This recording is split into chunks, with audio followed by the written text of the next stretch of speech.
The preparation of Plato. Plato's meeting with Socrates had been a turning point in his life. He had been brought up in comfort and perhaps in wealth. He was a handsome and vigorous youth, called Plato, it is said, because of the breadth of his shoulders. He had excelled as a soldier and had twice won prizes at the Isthmian Games. Philosophers are not apt to develop out of such an adolescence, but Plato's subtle soul had found a new joy in the dialectic game of Socrates. It was a delight to behold the master deflating dogmas and puncturing presumptions with the sharp point of his questions.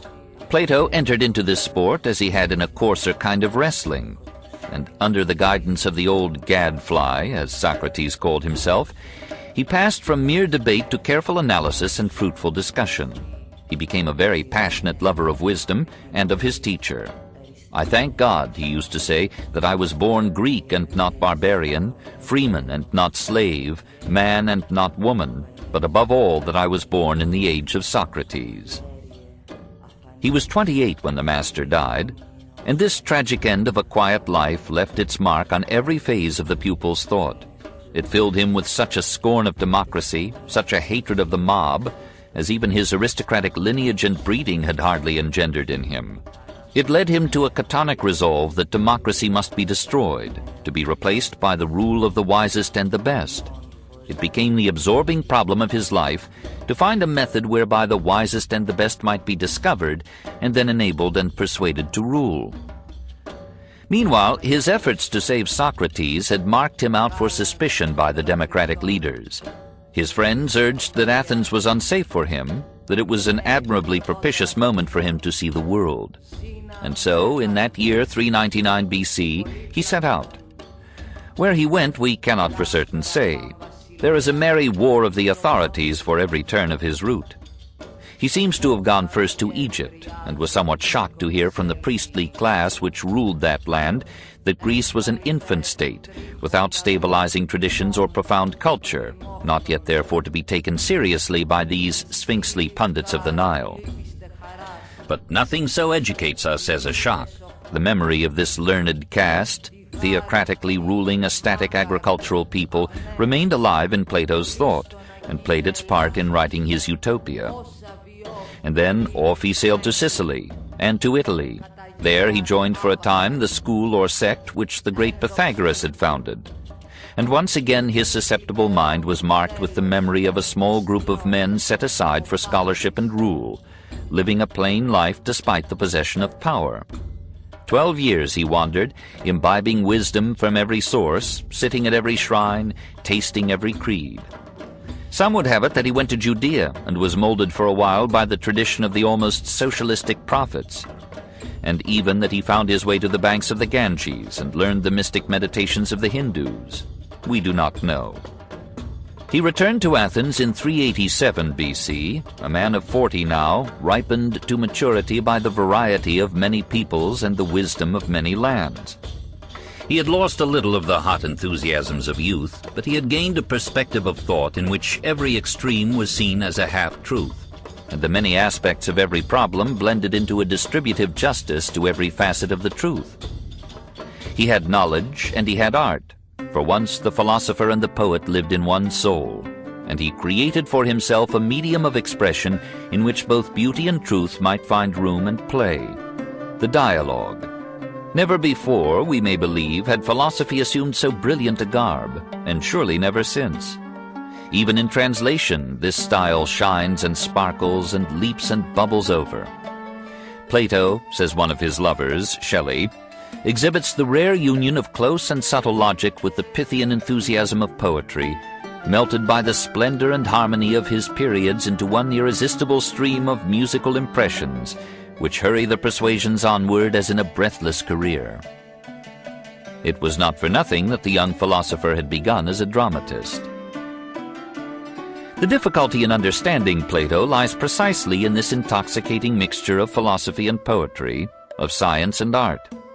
We cannot always tell in which character of the dialogue the author speaks, nor in which form, whether he is literal or speaks in metaphor, whether he jests or is in earnest. His love of jest and irony and myth leaves us at times baffled. Almost we could say of him that he did not teach except in parables. Shall I, as an older person, speak to you as younger men in apologue or myth? Asks his Protagoras. These dialogues, we are told, were written by Plato for the general reading public of his day.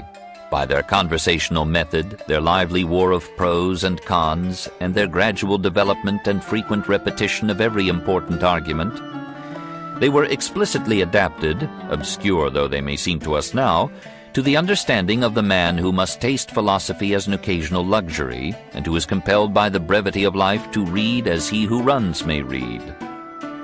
Therefore we must be prepared to find in these dialogues much that is playful and metaphorical, much that is unintelligible except to scholars learned in the social and literary minutiae of Plato's time, much that today will seem irrelevant and fanciful, but might well have served as the very sauce and flavor by which a heavy dish of thought was made digestible for minds unused to philosophic fare.